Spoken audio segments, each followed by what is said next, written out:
No passado, Pan e seus companheiros enfrentaram o Rei Dragão e foram derrotados, resultando na destruição do mundo. No entanto, ele teve a chance de voltar no tempo, para uma época em que ainda era um escravo. Agora, com essa nova oportunidade, ele entrou em uma porta como um aventureiro de 2 círculos, pronto para caçar monstros. Ao lado de Divo, seu novo parceiro de ataque, ele encarou uma nova missão: derrotar um monstro-chefe. Graças ao talento impressionante que ambos possuíam para o combate, conseguiram vencer. Abyss, observando seu potencial, os desafiou em outra porta, desta vez acompanhados por um grupo maior de aventureiros. Mas lá dentro, algo terrível os aguardava: um monstro-chefe abominável. Era um palhaço venenoso de aspecto ameaçador. Pan propôs-se como isca, mas exigiu algo em troca. Os outros aventureiros aceitaram sem hesitação e fugiram, deixando Abyss decepcionado. Ele esperava encontrar alguém capaz de desafiar o impossível. Enquanto isso, do outro lado da porta, o ar estava finalmente mais puro devido ao progresso da batalha. Agora, podiam colocar em prática a última fase do plano. A estratégia era clara: conduzir o monstro até um pântano. Pan confiava nos princípios básicos da caça. Ao levarem a criatura para um terreno desfavorável, ela perderia sua maior vantagem e não conseguiria mais espalhar seus esporos venenosos. A mudança no cenário deu um novo fôlego ao grupo. Pan sabia que, em um pântano, uma criatura ágil estaria em séria desvantagem. Divo permaneceu atento, esperando o momento certo para atacar. Mas o monstro era incrivelmente resistente. Pan ordenou que Divo mirasse diretamente no miolo da cabeça da criatura, acreditando que ali residia sua fraqueza. Seu parceiro confirmou que já sabia o que fazer e disparou. Pan, porém, percebeu algo estranho. Mesmo com o ataque, o monstro não parecia completamente derrotado. Ele sentiu que algo estava errado. Como aquilo era possível? Divo havia destruído a cabeça da criatura, mas ela ainda estava viva. A única flecha de fogo que Pan tinha precisava ser usada com precisão absoluta. Enquanto isso, Divo estava tomado pela fúria e determinado a garantir a vitória. Quando finalmente parecia que haviam vencido, algo inesperado aconteceu. Um aviso ressoou no ar: um perigo oculto ainda estava ali. Pan percebeu que a verdadeira cabeça do monstro poderia estar em outro lugar.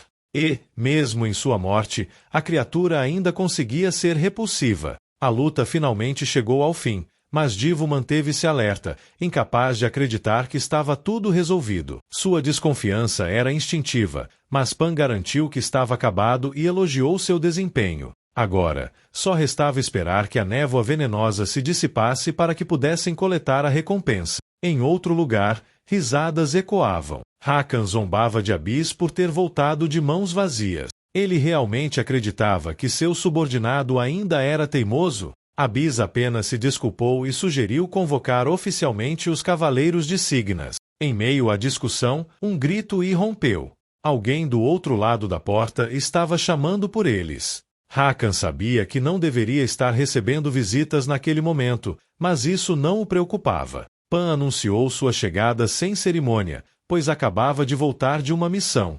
Isso despertou o interesse de Hakan, que logo exigiu uma explicação. Abyss estava confuso. Como Pan ainda estava vivo? Teria ele retornado dos mortos? O homem diante dele parecia conhecer Pan de algum lugar e reconhecia nele um instinto de sobrevivência impressionante. Os relatórios destacavam suas habilidades, e Pan era exatamente o tipo de pessoa que Gafor procurava para seus planos. Ele recebeu elogios de Hakan, mas rejeitou a gentileza, mantendo-se modesto. Isso agradou Hakan, que aproveitou a oportunidade para lhe fazer uma pergunta. Aquele instinto seria o suficiente para sobreviver na porta de 100 pessoas? Pan sabia que esse desafio não seria nada fácil. Sua resposta incerta irritou Abyss, que explodiu de raiva. Ele estava indignado por Pan não ter aceitado a missão imediatamente. Afinal, ele não o promoveu para que tivesse o luxo de escolher seus próprios trabalhos. Pan, porém, não esquecia que ainda tinha uma dívida com os mercadores criminosos. Mas Hakan não se importava com essas questões.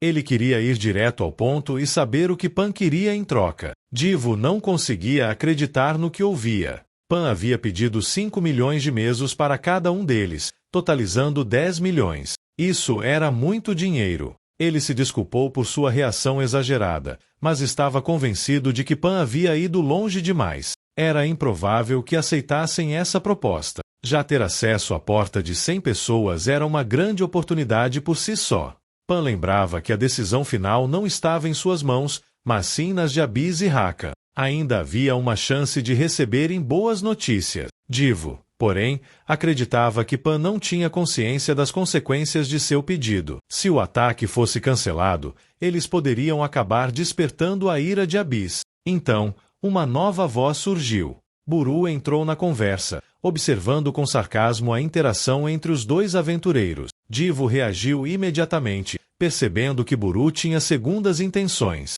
O homem não mostrava gratidão nem respeito. Divo deixou claro que nunca gostou dele e o desafiou a resolver tudo com um combate direto. Porém, tanto Buru quanto Joubert se desculparam. Os líderes reconheceram que haviam sido preconceituosos e subestimado o talento de Pan e Divo. Como forma de retratação, ofereceram 1,5 milhão de mesos como combinado. Como um extra, cada um dos 30 participantes da missão acrescentou uma quantia adicional como demonstração de gratidão. Divo aceitou o dinheiro, mas Pan recusou o valor extra. O combinado era 1,5 milhão e ele não queria nada a mais. Para ele, gratidão deveria ser expressa de outra forma. Divo não gostou da decisão de recusar o dinheiro, mas não discutiu.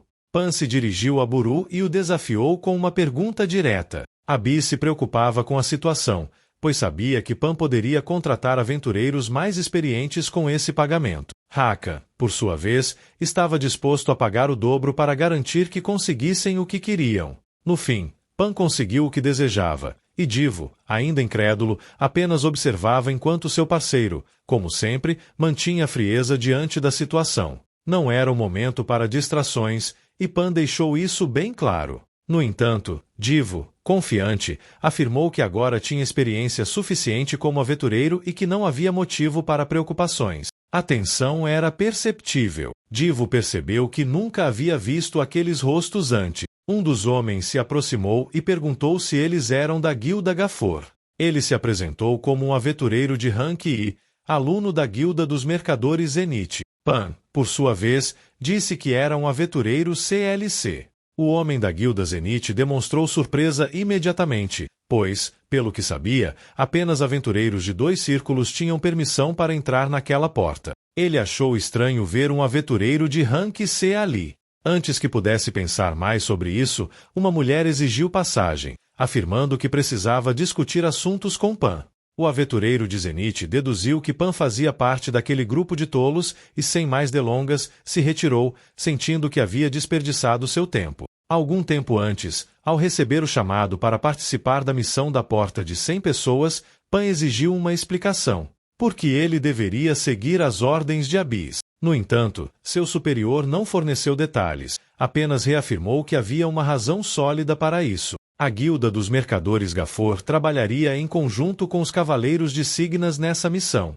Os Cavaleiros serviam diretamente à Imperatriz e eram uma das ordens mais poderosas, tanto em combate quanto em influência. A participação deles na expedição ao Portão era uma grande oportunidade, e as demais guildas já tinham formado suas equipes, deixando Gafor sem aliados. Por isso, a presença de Pan era essencial. Mesmo que os cavaleiros decidissem enviar apenas escudeiros ao invés de guerreiros experientes, suas chances de sucesso aumentariam consideravelmente. Abyss suspeitava que os cavaleiros tinham segundas intenções, mas, como a aliança era vantajosa, estava disposto a aceitá-la. Pan não viu problemas em colaborar, mas foi alertado para permanecer atento. Sua intuição lhe dizia que os cavaleiros escondiam algo. No momento em que o grupo se reuniu, a enviada dos Cavaleiros Signas se apresentou. Seu nome era Kiri, responsável pelo treinamento dos escudeiros da Ordem. Ao fazer sua introdução, deixou claro que, mesmo trabalhando juntos,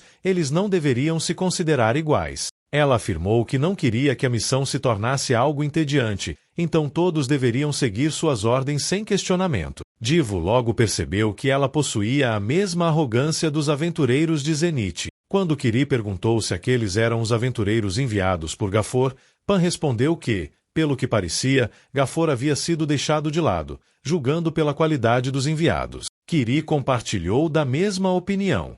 Ao observar as equipes enviadas por outras guildas, a tensão aumentou. Entre elas, estavam grupos notáveis como a equipe de Crocu, enviada pela Guilda Mercante Cubel, e a equipe da Guilda Mardia. Além disso, aventureiros de elite como os irmãos Natasha, da Guilda Gold Rishi, estavam presentes. Kiri não hesitou em chamá-las de presunçosa. A reunião foi interrompida por um anúncio. Um homem chamado Lonco, um dos responsáveis pela cruzada, apareceu para apresentar as diretrizes da missão.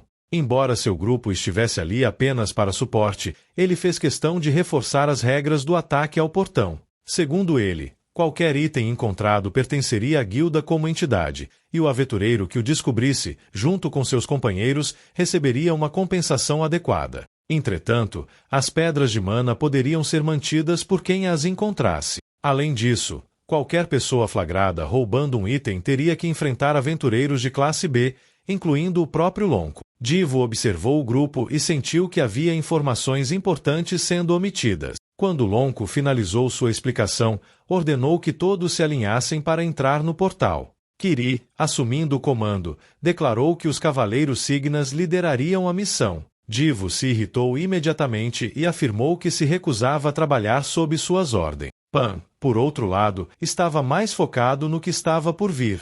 Era a primeira vez que ele entrava naquela porta. Em sua vida passada, jamais tivera essa experiência, e isso tornava tudo um mistério. Ainda assim, ele sabia que era ali que sua missão começava. Quando finalmente atravessaram o portal, Divo seguia reclamando, garantindo que não ajudaria Kiri em nada, mesmo que ela implorasse. Pan, no entanto, manteve-se atento. A primeira coisa que notaram foi a altura exagerada dos juncos nos campos ao redor.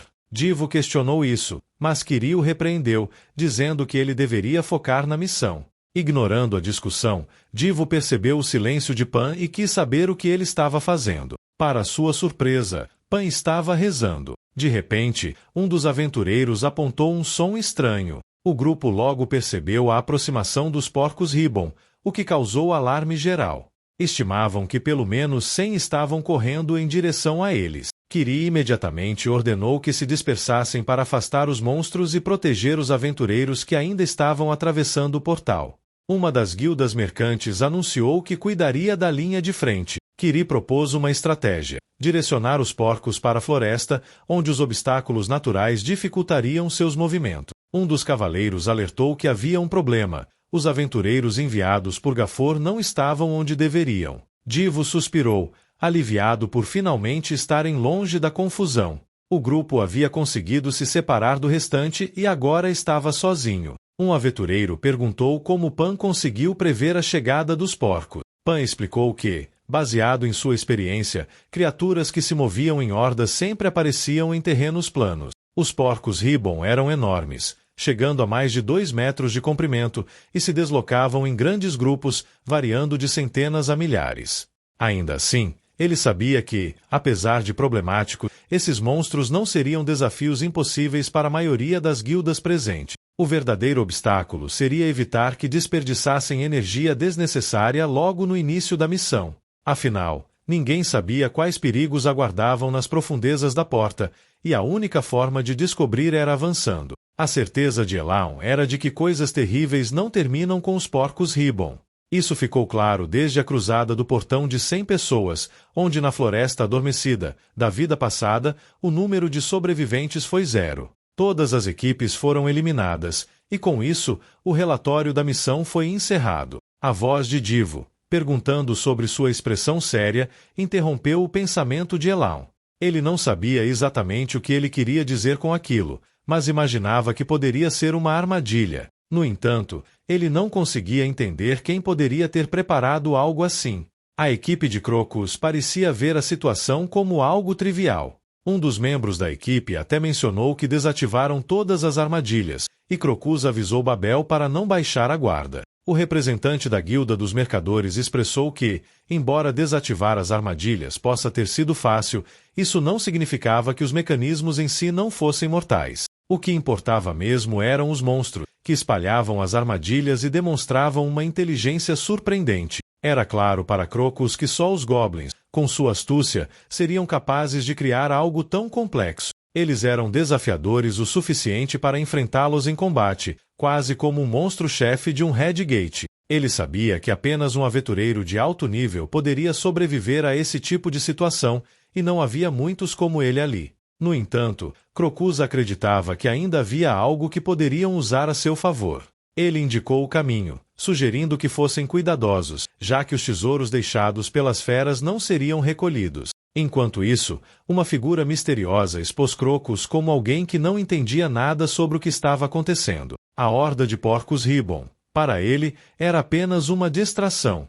Assim que entraram pela porta, ele não sabia quem teve aquela ideia brilhante, mas parecia que a estratégia estava dando bons resultados. Agora era a vez dele fazer o seu trabalho. Ele xingava, pensando como estava sendo preguiçoso, mas como não tinha muito tempo, decidiu seguir em frente. Ele explicou que não adiantava tentar se mover, e presumiu que o feitiço que ele lançou mantinha todos amarrados, pelo menos por mais uns 30 minutos. Uma das irmãs proferiu algumas palavras, o que o surpreendeu. O sujeito ficou surpreso por ela ainda conseguir falar, mesmo nesse estado. Isso, sem dúvida, mostrava a força de Natasha, mas também indicava um problema. Ele se questionou sobre o motivo dela fazer aquilo. O que ele mais conseguia pensar como explicação era que tudo isso era feito em nome da glória do Mago Negro. Ele estava exausto, sentindo que as coisas nunca chegavam ao fim. Toda vez que achava que poderia descansar, algo acontecia. William, então, se colocou a serviço do homem misterioso. Este, por sua vez, declarou que estavam juntos há muito tempo, esperando por aquele dia. O plano, elaborado durante todos aqueles anos, era para assumir falsas identidades no mundo exterior e se infiltrar entre as elites emergentes, a fim de expandir sua influência em um terreno ainda maleável. O dia da colheita finalmente chegará. William garantiu que não iria decepcionar. O homem ordenou que ele fosse buscar o presente do mestre. O fracasso não era uma opção. William imaginou que o oponente à sua frente não seria fácil. Ele sabia que não tinha escolha, mas decidiu seguir em frente com o plano que acreditava ser a única chance. Divo foi o primeiro a se desesperar, perguntando a Elaun se todos aqueles monstros eram chefes finais. Pan explicou que, na verdade, apenas um deles era, mas que seus inimigos superavam em número e cada um deles era incrivelmente forte e resistente. Pan acreditava que isso tornaria a batalha muito difícil. Ele também observou que os aventureiros mortos tinham seus itens saqueados, o que não era bom, pois alguns poderiam usar habilidades especiais com aqueles itens. Divo comentou que, se fosse esse o caso, o grupo de monstros não passaria de um bando de aventureiros muito forte. Pan não parecia muito impressionado com isso, mas parabenizou Divo por suas deduções. No entanto, Divo não estava interessado em estar certo. O que ele queria era fazer com que Pan entendesse que não tinham chance de vencer e que deveriam voltar para buscar Kiwi, ou seja lá quem fosse. Só o Kota acreditava que seu parceiro preferia se separar dele e de seu grupo, mas Divo disse que isso tinha acontecido antes, quando pensava que a Horda tinha dado a ele o que ele queria. Agora, acreditava que Pan estava fazendo pagar por isso, por não ter querido trabalhar em equipe. Divo pediu para que ele parasse de falar, com a raiva crescendo. Enquanto isso, Pan decidiu não ajudá-lo, e Divo o repreendeu. O chefe respondeu que se ele realmente fosse capaz de fazer isso sozinho, deveria estar se saindo muito bem. Divo se surpreendeu por não estar tão confiante quanto esperava. Ele insistiu mais uma vez que não tinham como lidar com uma horda. O ambiente estava tenso, confuso. Divo reconheceu que todos ali eram cavaleiros de Signas e se perguntou o que poderia ter acontecido. Ele mirou em Elaun, que estava ferido, e perguntou o que estava acontecendo. O cavaleiro dos Signas explicou que, se tivesse sido atacado por goblins, não teriam perdido. A verdade era que estavam lidando com um massacre de jogadores. ABI, desconfiado, refletiu sobre o fato de que assassinos de jogadores atacavam seus próprios companheiros de time, aproveitando o fato de que as evidências desapareciam assim que a porta era limpa. Esse tipo de ataque era perfeito para quem queria cometer crimes sem ser punido. Mas ninguém se beneficiaria disso no estágio inicial de uma missão tão difícil. Um massacre de 100 pessoas era algo extremamente intenso, e até mesmo os aventureiros mais experientes teriam dificuldades para lidar com isso. Mesmo que eles conseguissem limpar o portão, seu sacrifício seria questionado. A Viz refletiu sobre a possibilidade de ser um plano para eliminar outros ases de guildas mercantes. Se isso fosse verdade, os responsáveis teriam que lidar com a ira das guildas restantes, e isso seria algo que uma guilda mercante nunca arriscaria. O que restava para Viz pensar era que talvez houvesse alguém muito maior por trás disso tudo. Divo percebeu algo e, confirmando com Pan, notou que Kiri não estava em lugar nenhum. O Cavaleiro dos Signas condenou a si mesmo por não ter previsto a presença inimiga entre eles. Ele amaldiçoou Kiri e, ao refletir sobre a situação, começou a perceber que, ao que tudo indicava, Kiri havia dado instruções precisas na entrada da porta. Ele se lembrou do que ela havia dito antes de matar todos. Sua devoção estava voltada ao Mago Negro. Ao ouvir esse nome, todos ficaram tensos. O Mago Negro, um ser transcendental de 800 anos atrás, havia reunido um exército de seguidores e ameaçado a paz do mundo de Lars. 6 heróis enfrentaram-no, e depois da guerra, o Mago Negro foi selado junto com eles. Seus seguidores ficaram desordenados e quando as forças aliadas chegaram, eles foram eliminados. Divo, no entanto, não conseguia acreditar que Kiri fosse realmente devota do Mago Negro. Pan, com mais certezas, decretou que sua prioridade era encontrá-la, e esqueceram por um momento os monstros que estavam à sua frente. O Cavaleiro dos Signas perguntou se iria com eles, mas avisou que, se encontrasse Kiri, teria que atacá-la. O Cavaleiro respondeu que não trocaria aquela oportunidade por nada. William, satisfeito por saber que estavam perto de Kiri, estava confiante de que a reação ao selo do Porco Ribbon havia beneficiado todos, dispersando os aventureiros e permitindo que realizassem suas missões. William anunciou que o trabalho estava quase pronto e perguntou a Kiri o que ela achou do presente que haviam enviado. Ela, curiosa, perguntou quem eram eles. Divo se ofereceu para ir mais devagar caso o cavaleiro precisasse de ajuda. Pan, no entanto, seguiu em frente, sem necessidade de aguardar. O homem da placa garantiu que estava tudo bem, mas o assassino encorajou a relaxar e comentou sobre Pan, dizendo que ele era excelente em rastrear coisas. Logo, Kiri seria encontrada. O cavaleiro, ciente disso, não teve mais resistência. De repente, o ambiente se tornou tenso quando Kiri gritou, querendo saber o que estavam fazendo e o que estava acontecendo antes de ameaçar matá-los ali mesmo. William, com firmeza, deu a ordem de acabar com ela. Divo, então, confirmou com Kiri que ela poderia, pelo menos, cuidar de um de seus oponentes. O sargento alertou-o para não subestimá-lo, mas Divo, com confiança, riu, dizendo que seu oponente não era páreo para ele. Ele acreditava que, com aquele, um inimigo a menos seria uma realidade. O tiro que falhou foi uma surpresa, e Divo zombou do inimigo. Mesmo com um ferimento superficial, ele encorajou o adversário a se acalmar, pois logo acabaria com sua miséria. Kiri questiona Divo sobre o que o inimigo está fazendo, mas ele está visivelmente confuso. Divo, por fim, explica que o inimigo está apenas fazendo o óbvio, se divertindo com eles. O lanceiro inimigo não perde a oportunidade de insultar o aventureiro, se perguntando como alguém como ele pode ser tão forte. Kiri, por outro lado, parece desapontada, e pergunta se aquele é o melhor que eles têm para oferecer. A confiança de Divo acaba irritando seus oponentes. William, por sua vez, já está exasperado, cansado de perder tempo com aquelas duas pessoas, e decide que já passou da hora de colocá-los no lugar deles. A surpresa de Divo é evidente quando uma flecha de fogo passa à sua frente. Ele nota que essa flecha é muito mais rápida do que qualquer coisa que Elaun tenha lançado. William comenta sobre a distração do aventureiro, já que ele abaixou a guarda, e explica que a flecha de fogo que ele mesmo disparou está em um nível completamente diferente das anteriores. O devoto do Mago Negro sugere que continuem com as suas tarefas. William, olhando para Elaun, pergunta quem é Pan. Em seguida, Pan aponta para o horizonte, dizendo que outro convidado está se aproximando. William, claramente insatisfeito com a estratégia de atrair as feras para escapar, chama Gerard. Gerard, rapidamente, pede desculpas e revela que o seu grupo conseguiu eliminar os porcos.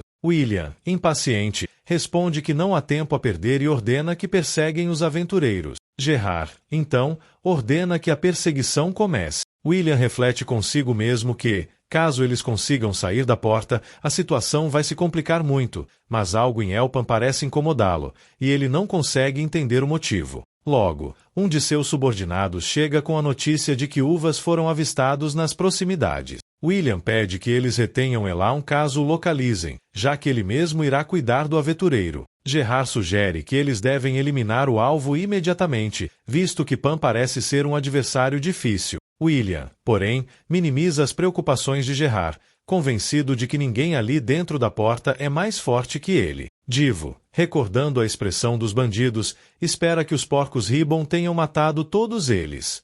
Pan, por outro lado, lembra Divo que os inimigos são fortes demais para morrer daquele jeito e o avisa para ter cuidado com o caminho, pois pode haver armadilhas espalhadas. Divo, então, se lembra das armadilhas e questiona seu chefe porque ele não derrotou o líder logo na primeira oportunidade. Pan, com calma, responde que não o fez porque William é ainda mais forte, citando a flecha de fogo como um exemplo. Divo, agora mais preocupado, questiona como isso é possível, mas Pan explica que a única razão pela qual a flecha de fogo foi desviada foi por causa de outro erro. O encantamento não pôde ser anulado. Divo gagueja, sem entender como o oponente pode ser mais forte que Pan, mas, apesar disso, ele sabe que os dois estão correndo o risco de perder a vida. Pan, em pensamento, diz que as defesas de Elpan já estão no seu limite, e que, quanto mais grosso for um círculo, mais poderosos e rápidos os feitiços tendem a ser. Ele admite que a luta de antes deveria ter sido equilibrada, mas a magia de William era incrivelmente destrutiva. Pan ainda acredita que William é o aventureiro mais forte dentro do portão, sem sombra de dúvida. Divo, surpreso com tudo isso, se pergunta o que fazer a seguir. Elpan sugere que talvez eles possam guiar os goblins para a direção de William e seus aliados. No entanto, Pan responde que isso não funcionará, pois os goblins são mais astutos do que os porcos e logo perceberiam que são seus inimigos. Nesse momento, Kiri os interrompe, deixando claro que, para ela, a única ação possível é sair de lá o mais rápido possível. Ela menciona que, com a presença do Mago Negro entre os Cavaleiros de Signas, isso representa uma ameaça grave e que eles não podem perder tempo limpando o portão. Pan, porém, declara que eles não podem sair ainda. Divo, confuso, pergunta o motivo, mas Kiri responde que já deveria esperar algo assim de alguém que já foi escravo. Ela então pergunta a Elpan se as recompensas do ataque realmente são suficientes para ele. Kiri, com uma visão clara do que está acontecendo, explica que os seguidores do Mago Negro têm espalhado sua influência de forma disfarçada por séculos, sempre agindo na sombra. Ela acredita que, mesmo que eles tentem alertar o mundo sobre o retorno desses seguidores,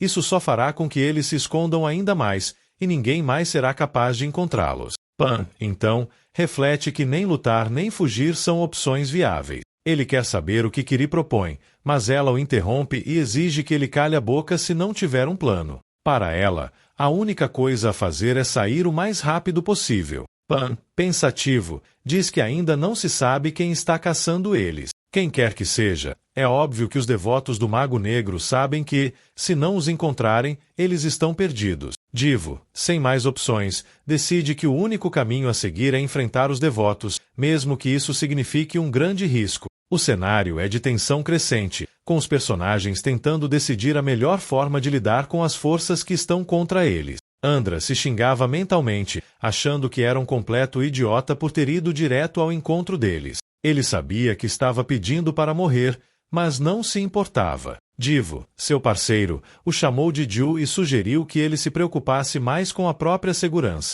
O atirador estava incrédulo, sem entender como a situação tinha chegado até ali. Kiri, já visivelmente irritada, os advertiu para não perderem a concentração e afirmou que estava bastante frustrada com o rumo das coisas. William percebeu que os outros estavam controlando a situação, então decidiu se envolver mais diretamente. Perguntou, com uma leve ironia, se não estava atrapalhando, já que parecia que ele estava esperando por aquela hora. O devoto, sem paciência para perguntas, ignorou e propôs que iniciassem o duelo de flechas de fogo. William, sem hesitar, lançou o feitiço. Pan analisou o cenário rapidamente. William perguntou, surpreso, se aquilo era tudo que Pan tinha. Porém, logo percebeu que algo havia mudado. O feitiço de fogo de William foi cancelado. Ele não conseguia entender como aquilo era possível. Pensava que Pan não tinha tanta habilidade mágica para interromper seu feitiço, e isso o deixou curioso sobre como ele havia feito aquilo.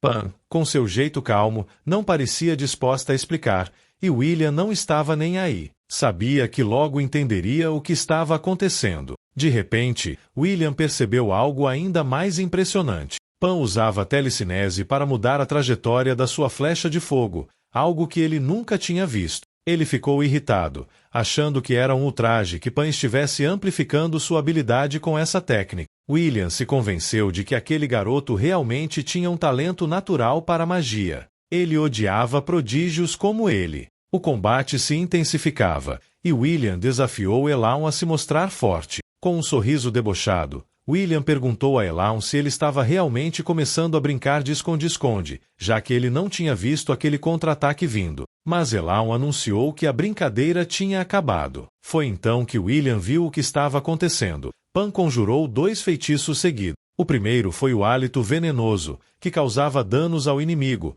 mas deixava Pan vulnerável enquanto usava. William sabia que, enquanto Pan estava no meio desse feitiço, ele teria uma chance. A situação parecia difícil, mas William se sentia confiante. Ele sabia que poderia aproveitar os tempos de recarga de cada feitiço e usar isso a seu favor. Ele pensava que poderia parar os ataques de Pan e aguardava o momento certo para agir, enquanto a luta parecia durar por mais de meia hora. William, com um sorriso irônico, pediu desculpas a Elaun por ter que usar sua adaga para terminar o combate, ansioso para ver o desespero de Pan. Ele imaginava como Pan reagiria, talvez tremesse ou quem sabe até chorasse. A caçada estava chegando ao seu clímax, e ele mal podia esperar para ver o que aconteceria. Queria saber como ela teria lidado com o cogumelo venenoso, que aparentemente não funcionou como ela esperava. Divo, achando que nada adiantava, revelou que a técnica de Pan se chamava R e consistia em puxar o ar da atmosfera através da telecinese. Ju, que achava que a luta já estava perdida, ficou surpreso ao ver Pan usar essa habilidade para absorver as partículas tóxicas ao redor deles. Ele pensava que não havia como ela sair daquela situação, mas Pan, com seu talento impressionante, conseguiu virar o jogo. Enquanto William se divertia com a situação, ele pensou que talvez fosse hora de perguntar o nome do oponente antes de matá-lo. No entanto, foi Pan quem respondeu, dizendo que seu nome era Elaun. William, sem entender, achou a situação ainda mais bizarra. Pan, com um tom sério, disse que ele deveria se lembrar daquele nome, pois seria a última vez que o ouviria. Ele estava impressionado com a resiliência do jovem, mas ainda acreditava que não tinha o que fosse necessário para vencer aquele combate. Pan, com o olhar de quem tinha um plano, revelou que havia algo mais em jogo. Ele não podia mais ficar preso em 2 círculos mágicos ao mesmo tempo, e estava preparando algo muito mais poderoso. William, por um momento, riu da situação. Pan estava tentando usar uma pedra de mana para obter um 3º círculo mágico, mas William sabia que não era tão simples assim. Não era algo que qualquer um poderia conseguir sem o conhecimento e a experiência necessários. Enquanto isso, o combate continuava. Divo, ainda combatendo, já havia eliminado 17 goblins, mas Kiri percebeu que eles estavam mais rápidos do que ela imaginava. Divo se gabava, dizendo que os goblins estavam se tornando fáceis de derrotar agora que ele tinha identificado seus padrões de movimento. Mas Kiri sabia que eles estavam prestes a enfrentar algo mais sério. A magia de combate estava ficando mais intensa. Pan, por sua vez, já sabia que não podia mais perder tempo. 3 dias haviam se passado sem qualquer relatório, e ele estava se preparando para uma nova missão. No entanto, a situação estava ficando cada vez mais estranha. Lonco levantou sua mochila de guarda e ordenou que alguém fosse procurar um bispo. O porteiro, com uma expressão preocupada, disse que o portão estava prestes a desabar e a situação já era crítica. Lonco, vendo os sobreviventes, percebeu que algo estava muito errado. Apenas 3 pessoas haviam sobrevivido, e ele não conseguia entender como aquilo poderia ter acontecido. Pan, com uma expressão sombria, revelou o que realmente tinha acontecido. Havia um demônio entre os inimigos. Sua confissão fez todos os presentes ficarem chocados. Eles não conseguiam acreditar no que ouviam. Quando Pan foi questionado, ele simplesmente pediu papel e caneta, dizendo que não conseguia colocar em palavras o que tinha acontecido. Ele não sabia o nome daquele monstro, mas começou a desenhar para tentar explicar. Na reunião do conselho, a história de Pan foi recebida com ceticismo. Os chefes das guildas não acreditavam que um simples portão vermelho tivesse sido capaz de causar tantas perdas. Eles sabiam que 100 aventureiros com as melhores habilidades não poderiam ser derrotados por algo tão simples. No entanto, Pan insistiu que o que enfrentaram era muito mais poderoso do que um simples portão vermelho. Alguns dos representantes começaram a acreditar em sua história, mas a desconfiança ainda era grande. Pan, em resposta, disse que não falaria pelos outros, mas garantiu que suas irmãs, Natasha, nunca cairiam diante de uma fera como aquela. O ceticismo se espalhou, mas a verdade estava começando a vir à tona. Eles estavam sendo enganados, e agora Pan sabia o que precisava fazer para seguir em frente. As irmãs nunca perderiam suas vidas, a menos que alguém entre os aventureiros as traísse. Franco expôs sua teoria, alegando que ninguém sabia o que realmente havia acontecido e que havia uma chance de que alguns representantes tivessem más intenções,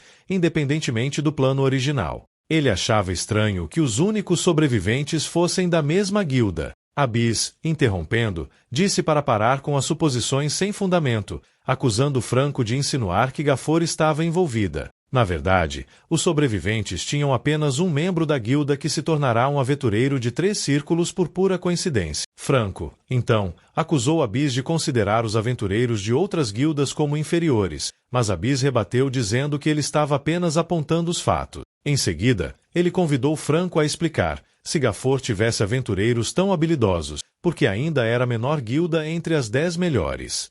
Abyss explicou que isso se devia ao fato de que Gafor era relativamente nova, e sugeriu que Franco se aposentasse, pois, eventualmente, Gafor logo subiria nas classificações. O ambiente estava ficando mais tenso e Lonco pediu que parassem com a conversa. Ele queria que Franco apresentasse alguma prova que fortalecesse sua acusação. Franco exigiu uma prova e Abyss, com calma, revelou que nenhum item havia sido retirado da porta. Como ele não havia sido acusado de traição, não havia razão para justificar a acusação de Franco. Pan agradeceu pela ajuda médica e sugeriu que todos seguissem seu caminho. Lonco, então, afirmou que a resolução já havia sido alcançada. Kiri, quase como uma observação, comentou sobre a criatura ter seguido-os até ali. Pan, que dominava a linguagem de sinais, perguntou o que mais poderiam esperar.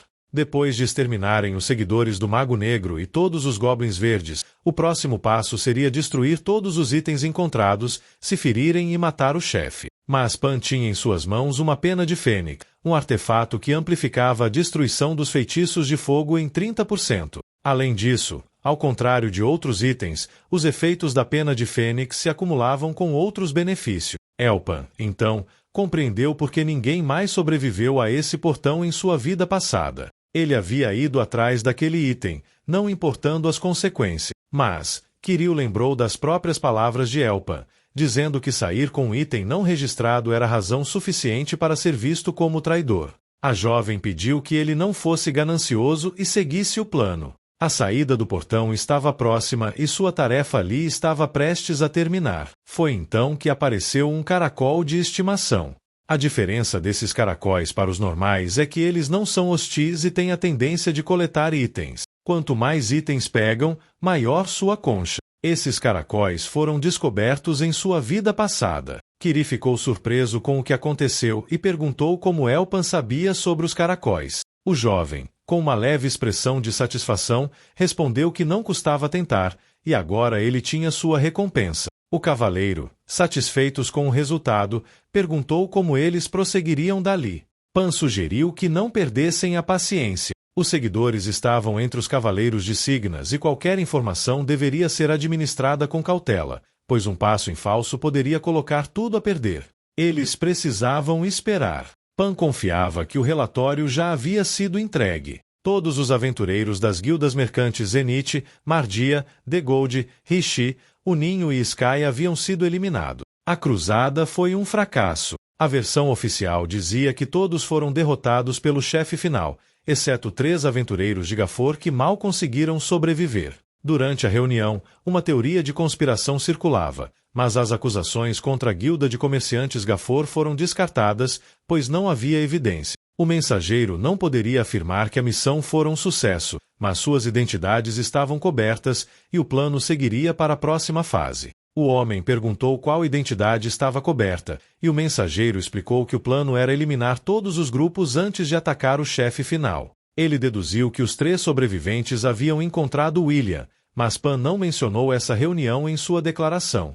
O mensageiro explicou que não havia razão para manter isso em segredo, e mesmo se soubessem de William, não seria possível identificar qual guilda de comerciantes estava envolvida. No entanto, o homem interrompeu a conversa e sugeriu que, caso o grupo de 3 soubesse sobre o retorno do Mago Negro, seria um grande problema. Se fosse esse o caso, eles estariam em grande perigo, e o devoto alertou que deveriam cortar qualquer vínculo com os espiões enviados para as outras guildas. O homem riu diante da proposta, achando-a interessante. Ele concordou, mas sugeriu que encontrassem um lugar melhor para executá-la. Enquanto isso, os 3 estavam na 101ª posição no local preparado para eles, um inferno absoluto. O ambiente era luxuoso, mas aquele luxo era um sonho distante para ele, que lutava para colocar comida na mesa. Sua irmãzinha estava presa na peste de sangue negro, sofrendo com dores físicas e mentais. Ela não podia estar com ele enquanto ele estava à beira da morte. Naqueles tempos, para Divo, o inferno parecia não ser diferente disso. Foi então que ela apareceu, dizendo não saber que ainda havia alguém vivo e oferecendo ajuda. Ele a mandou embora, e foi assim que conheceu Aran pela primeira vez. Divo proclamou sua vitória, e um de seus companheiros revelou que ele deveria ter sido 30 segundos mais rápido. Enquanto isso, seu rival presumiu que ele não lavaria a louça naquela noite. O erro de Divo era sempre o mesmo, se preocupar mais em chamar atenção do que ser eficiente. Aran, percebendo que os outros terminaram, reconheceu seu bom trabalho e sugeriu que continuassem. 1 ano se passou, o suficiente para Divo mudar sua visão pessimista do mundo. Aran, calma e serena, mas com a força necessária para proteger os outros, o ajudou a entender o mundo de outra maneira. Estar com ela tornou-se seu propósito, e seus companheiros zombavam dele, dizendo que Divo agora era responsável pela lavagem de pratos. Mas eles o asseguravam de que ele era mais forte do que isso, pois ele era o único aprendiz de Aran. Eles também disseram que Divo teria que se esforçar mais para ganhar o reconhecimento dela. Divo queria que eles se calassem enquanto Aran consultava Shannon, perguntando se estavam indo na direção certa. A jovem se sentiu confiante e apontou para a marca deixada por seu irmão. A atmosfera ali era definitivamente diferente. Pensar que algo assim existia sob o Naada era impressionante. Tudo começou quando Shannon insistiu para ser levada, sabendo que não poderia entrar sozinha na caverna do julgamento. Ninguém mais queria levá-la, mas ela pediu ajuda a Aran para encontrar seu irmão. Embora o guerreiro tenha resistido a aceitar ordens pessoais, ele acabou decidindo ajudá-la. Não foi fácil para ele, pois carregar Shannon nas costas não parecia uma tarefa agradável. No entanto, ele percebeu que a garota poderia ser uma boa guia, apesar de estar atrapalhando o trabalho dos aventureiros de 3 círculos. Além disso, não havia garantia de que seu irmão ainda estivesse vivo. Shannon teve que procurar outra forma de conseguir ajuda. Divo, pedindo desculpas, alegou que eles poderiam ser o último raio de esperança para ela. Como ninguém mais havia visitado a caverna do julgamento desde o dia do apocalipse, ele expressou sua determinação em ajudá-la. Prometeu acompanhá-la durante toda a jornada. Sob essas condições, ele pediu a Aran que reconsiderasse, e foi assim que chegaram onde estavam. Aran confirmou que Shannon estava correta, mas ela negou que o irmão fosse quem ele pensava. Embora fosse um alívio, isso não resolvia o mistério de sua morte, já que não parecia ser obra de um ataque de monstro. O corpo de Aran estava ali há pelo menos uma semana, e Jill não conseguia acreditar no que estava acontecendo. Era como se tudo estivesse saindo do controle. Aran, de alguma forma, lembrou quem ele era, mas, apesar disso, ainda estava perdido na situação. Foi quando Sakun apareceu, e Jill rapidamente deu ordens para que Shannon se afastasse e procurasse um lugar seguro. Aran, já mais focado, virou-se para Jill e disse que eles atacariam pela esquerda. Os aventureiros, por mais que soubessem dos rumores sobre Sakun e sua incrível resistência, estavam todos em alerta. Um dos companheiros de Jill notou que Shannon havia sumido e perguntou se alguém a havia visto. Jill, visivelmente desorientado, pensou em voz alta, se perguntando se ela teria ido para a caverna sozinha, embora não entendesse o motivo. Aran, sem hesitar, ordenou que ela ficasse de guarda. Ele sabia que algo estava errado, que uma força estranha estava vindo de lá. Quando um dos aventureiros perguntou se ela estava sugerindo que havia mais dentro da caverna, o líder do grupo apenas afirmou que seu instinto dizia que algo perigoso estava esperando por eles lá dentro, uma ameaça difícil de enfrentar. Jill, sem perder tempo, garantiu que iria resgatar Shannon. Ele era responsável por ela, e não iria falhar. Ele se preparou para entrar na caverna enquanto os outros ficavam na entrada, esperando por notícia. Ele disse que logo voltaria, mas os outros ainda estavam preocupados. O parceiro de Jill sugeriu que ele se acalmasse e ouvisse Aaron, mas Aaron interrompeu e disse que Shannon teria que ir com ele. Aaron sabia que qualquer coisa que vivesse naquela caverna representava um risco enorme para o mundo de Maple. Mais cedo ou mais tarde, todos teriam que enfrentá-la. O trabalho deles era derrotar essas ameaças, não importa o que fosse necessário. O grupo se preparou, e logo chegaram onde Shannon estava, de pé ao lado de uma enorme estátua. Quando Jill a viu, ela confirmou que aquele corpo ao lado dela era o de seu irmão. Jill, em choque, ordenou que Shannon ficasse onde estava, sem se mover.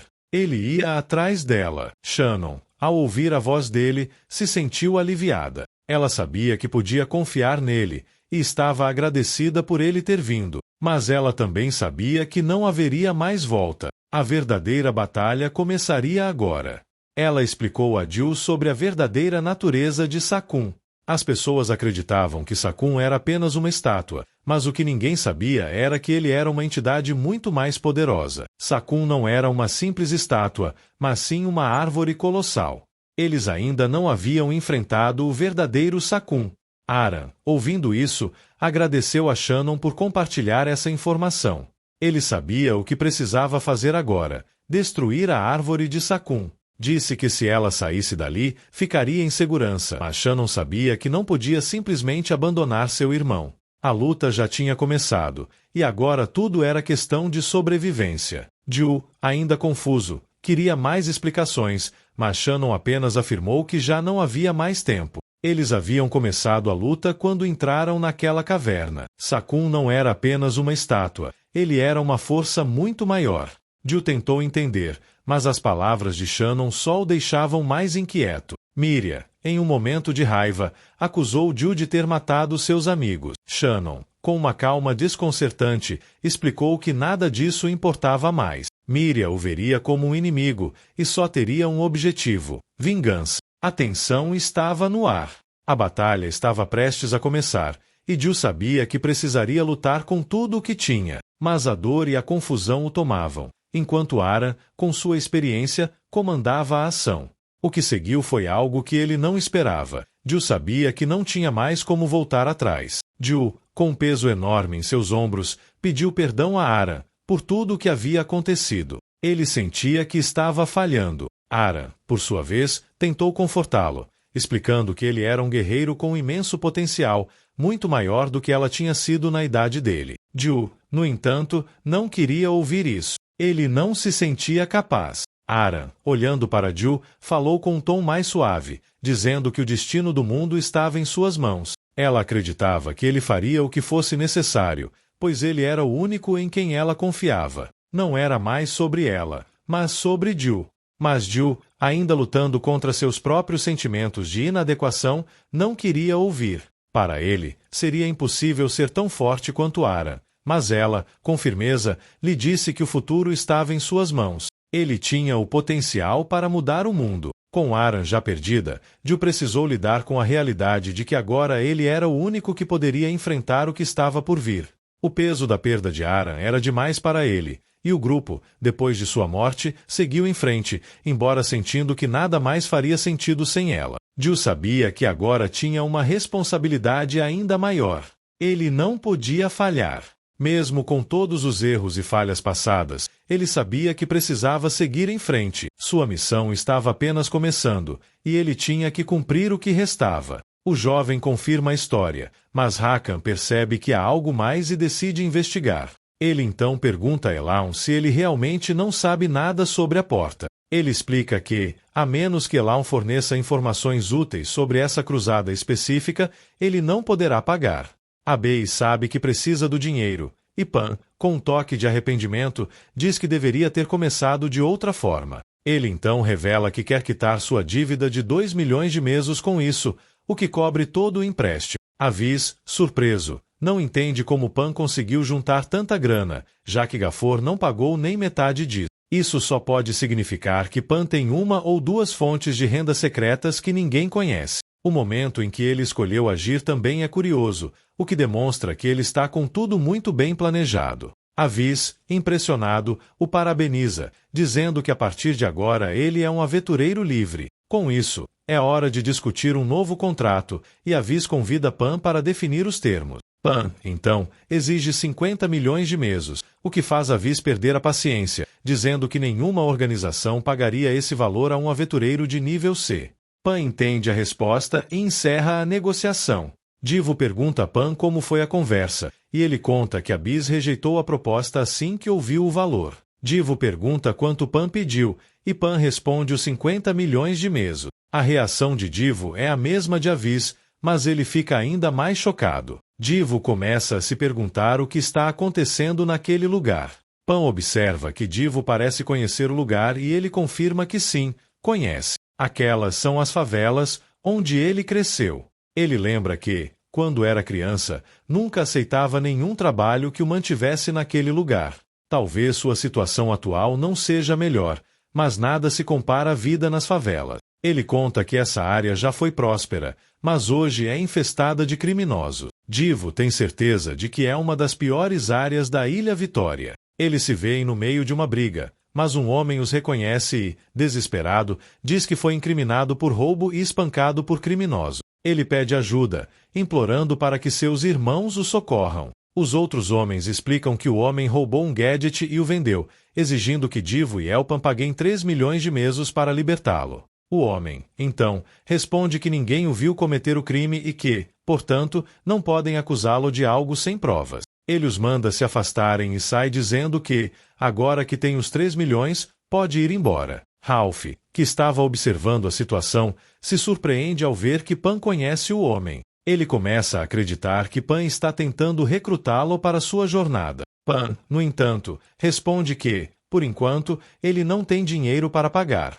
Ele acaba de gastar os 3 milhões de mesos que tinha. Ralph, confuso, pergunta de qual guilda eles fazem parte, e Pan responde que, no momento, não fazem parte de nenhuma guilda. Ralph acha a resposta uma piada, questionando por que ele se juntaria a um grupo sem qualquer perspectiva. Divo, irritado, exige que eles paguem os 3 milhões, mas Ralph se recusa, dizendo que não pediu esse pagamento. O bandido, que estava observando a situação, começa a pensar que se eles o procuraram nas favelas, é porque sabem do que ele é capaz. Ele, então, decide oferecer um desconto e diz que o preço final será de 3 milhões de mesos. Quando tudo parece se resolver, uma voz os interrompe. É Beiju, da Guilda dos Mercadores Carnia, que chega à procura de Elpan. Ralph, ao ouvir o nome da guilda, se anima. Pan, porém, reage de forma mais pessoal. Beiju se apresenta e pede desculpas por não ter escolhido um local mais adequado para o encontro, mas explica que o tempo é curto.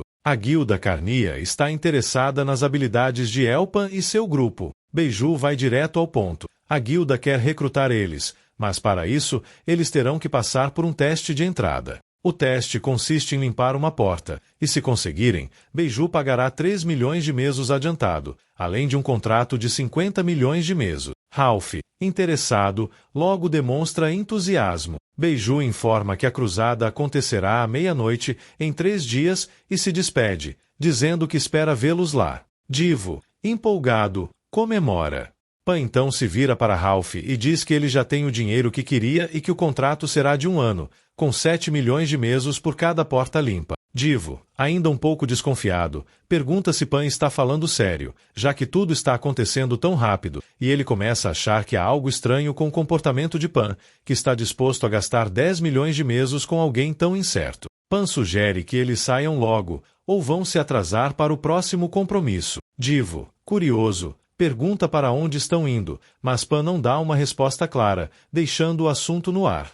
Enquanto isso, Pan sente que deve uma explicação a Divo, que está cada vez mais desconfiado. Kiri, que também está no grupo, grita para ele se calar, dizendo que ele só está cumprindo sua parte do acordo. O clima está tenso, mas também cheio de expectativa. Divo começa a analisar o terreno e faz um reconhecimento de campo. Eles são 50 aventureiros, o que parece um número razoável. Ralph, que não está muito animado com tantas pessoas, reclama, dizendo que não quer dividir os lucros. Beiju, por sua vez, começa a explicar as características da porta laranja. Ela tem um limite de 50 pessoas e 3 marcas, e ele acredita que todos podem limpar a porta sem muitos problemas. Pan, por sua vez, já sabia que a guilda mercante Carmia viria atrás deles, mas não esperava ser convocado para um lugar como aquele. As datas podem ser diferentes, mas ele já limpou essa porta antes, em sua vida passada. As coisas começam a se encaixar, e Beiju avisa que todos os grupos devem enviar um sinal assim que encontrarem a segunda porta,